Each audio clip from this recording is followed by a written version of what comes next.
Cheikh Ibrahim Niasse, également connu sous le nom de Baye Niasse, est un grand savant et maître spirituel sénégalais.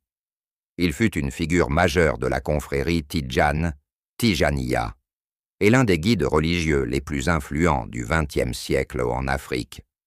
Né à Kaolack, au centre du Sénégal, il est le fils de Abdoulaye Niasse, un éminent érudit et chef religieux. Grâce aux relations étroites de son père avec les savants du Sénégal, de la Mauritanie et d'Afrique du Nord, la maison familiale devint un grand centre d'enseignement islamique. Très jeune, Ibrahim Niasse étudia les sciences religieuses, jurisprudence islamique, fiqh, théologie, grammaire arabe, rhétorique et biographie du prophète Mohammed, PSL. Il s'intéressa également très tôt au soufisme et à la spiritualité musulmane. À seulement 18 ans, il rédigea son premier ouvrage. À 21 ans, il avait déjà produit plusieurs écrits témoignant de la profondeur de son savoir et de sa maturité intellectuelle. À la mort de son père, en 1922, il commença à enseigner dans les écoles coraniques familiales. Dans les années 1930, il affirma être dépositaire d'une grâce spirituelle particulière, faïda, au sein de la Tijaniya. De nombreux disciples de son père lui prêtèrent alors allégeance, ainsi que beaucoup d'autres fidèles qu'il initia à la voie mystique. Son influence resta d'abord limitée, mais en 1937, lors de son pèlerinage à la Mecque, il rencontra l'émir de Kano, au nord du Nigeria, Abdullahi Bayero. Cette rencontre fut décisive. Invité à Kano, il y gagna l'adhésion massive des fidèles Tidjane du Nigeria. Après la Seconde Guerre mondiale, son mouvement connut une expansion rapide à travers l'Afrique de l'Ouest. À la mort de l'émir en 1953, son fils Muhammadou Sanoussi Ier renforça les liens avec Cheikh Ibrahim Niasse. Grâce au soutien de ses disciples, à son action éducative et à son dynamisme missionnaire, il devint le guide d'une communauté transnationale de plusieurs millions de fidèles. Son rayonnement s'étendit au Nigeria, au Ghana, au Niger, au Togo, au Libéria, en Sierra Leone, au Tchad, au Cameroun, en Gambie, en Mauritanie, ainsi que dans d'autres régions d'Afrique. Aujourd'hui encore, son influence se retrouve aux États-Unis, en Asie et dans les pays du Golfe. Cheikh Ibrahim Niasse encouragea fortement l'éducation des femmes. Il affirmait que les femmes devaient rivaliser avec les hommes dans la recherche du savoir.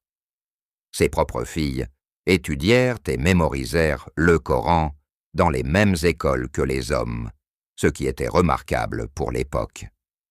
Sur le plan international, il fut élu en 1960 membre du Conseil supérieur de l'Organisation islamique au Caire et devint membre de l'Académie de recherche islamique de l'Université d'Al-Azhar en Égypte.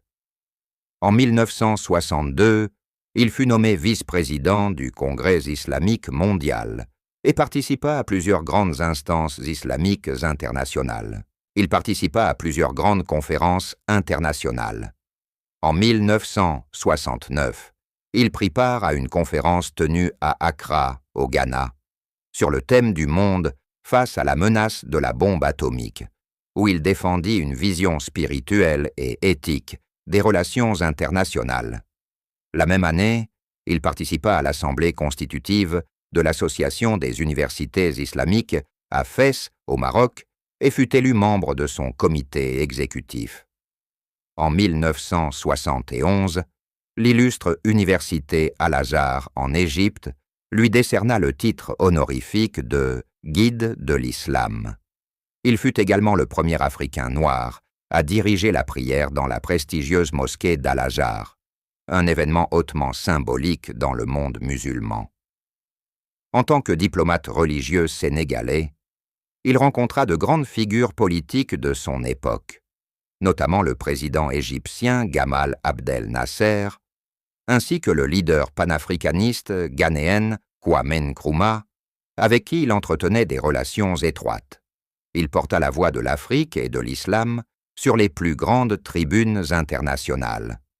Sa renommée reposait sur l'étendue exceptionnelle de ses connaissances, sciences religieuses, histoire, culture, philosophie et même sciences modernes. Ses nombreux voyages renforcèrent encore son rayonnement international. Il visita plusieurs pays, dont le Nigeria, l'Arabie saoudite, la Chine, le Ghana, le Maroc, l'Égypte, la France, l'Angleterre, la Belgique, l'Indonésie et le Pakistan. Le samedi 26 juillet 1975, à l'âge de 75 ans, Pamban, Cheikh Ibrahim Niasse quitta ce monde. Son héritage spirituel continua toutefois de s'étendre bien au-delà de l'Afrique, notamment au Nigeria, où la ville d'Ibadan fut l'un des centres majeurs de son influence.